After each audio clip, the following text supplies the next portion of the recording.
Франczek, президент Американского института бизнеса и экономики в Москве, рассказал Investportal о том, как иностранные компании оценивают инвестиционный климат Москвы и высказался о работе городского правительства с представителями бизнеса. Также он объяснил, как вступление России в ВТО и ее участие в жизни международных деловых кругов поможет повысить уровень прямых иностранных инвестиций.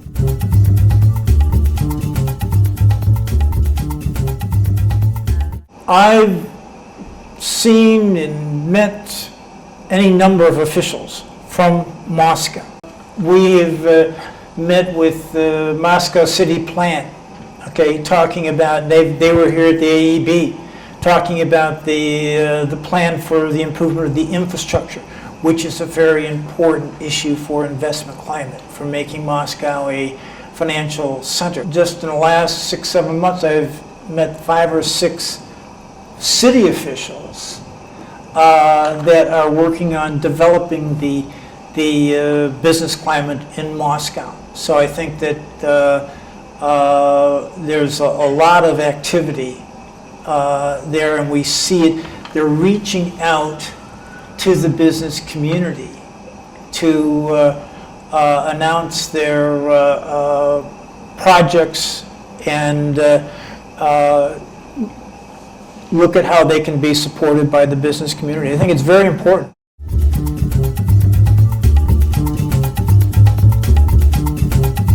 If you start improving the ranking of the World Bank from 120th to 60, this is going to attract investors because you're improving the business climate. And this is a very high priority for the Russian government. An emphasis of the Kremlin is to improve the World Bank ranking from like 112th to 20th in 5 years. And a lot of these issues going on in Moscow are developed to try to improve that ranking.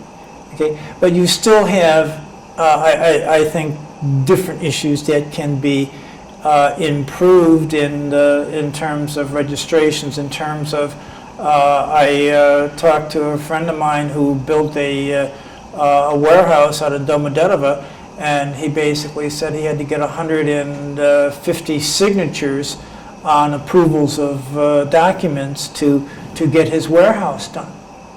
These are the kind of things that I think it would be positive for the Moscow government to look at, streamlining some of these licensing and registration processes for investors. And that could be a win-win project to try to streamline these things and to make it more, I would say, easy for investors to get approval on a lot of their projects.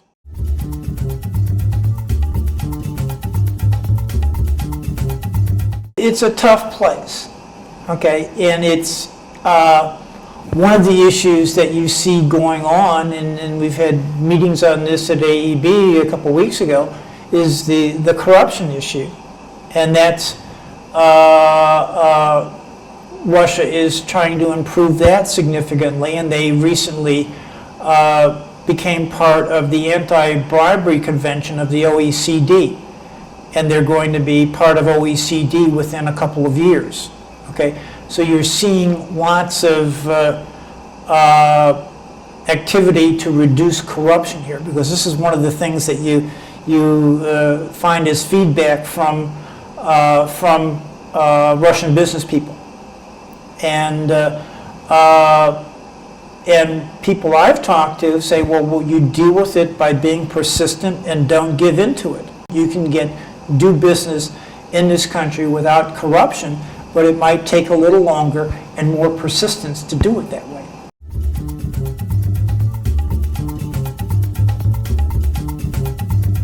You still have Moscow as the hub for the country, for import of goods, for import of people. It's a huge hub there. I think that the advantage of it is that there's government and business center is focused on Moscow, but still the cost in Moscow are higher than they are in the regions. So this is something that I think that Moscow can look at. How can they improve their cost competitiveness compared to, for example, Kaluga or some other Russian cities, because this would help keep business here, or keep it from going to the regions, to understand cost competitiveness of building their structure of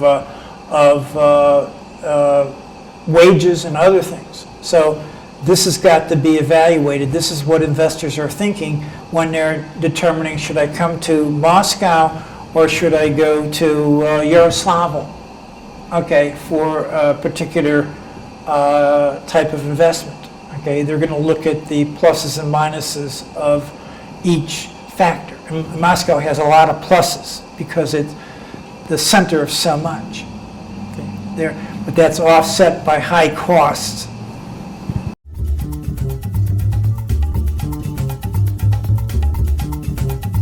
The effects of WTO are delayed with a lot of the banking issues, insurance issues, with the tariffs are phased in over the next 8 years. And investors are looking at this. Okay. For example, we use the example of Boeing. They're selling their airplanes, 35 airplanes, to Russia. And the date for delivery is 2018. This is because the rates go down from 20% to 7% at that point. So you're seeing a lot of companies analyzing the WTO provisions and seeing how this is going to, what the timing of their investment is going to be. This is something that goes on because they're looking at, well, it's going to cost me less in 2 years, so I might wait. Okay, there. So, but you're seeing some of the issues we talked about. Increased transparency is an important issue. The dispute resolution procedures of WTO are an important part of WTO because it protects investor rights. And this has been one of the criticisms of investing in Russia, is the rights were not adequately protected. WTO has improved that, coupled with the improvement of IPR protection in Russia, will encourage more and more investment. So I think we're going to see a growing FDI, and Russia really wants to encourage it.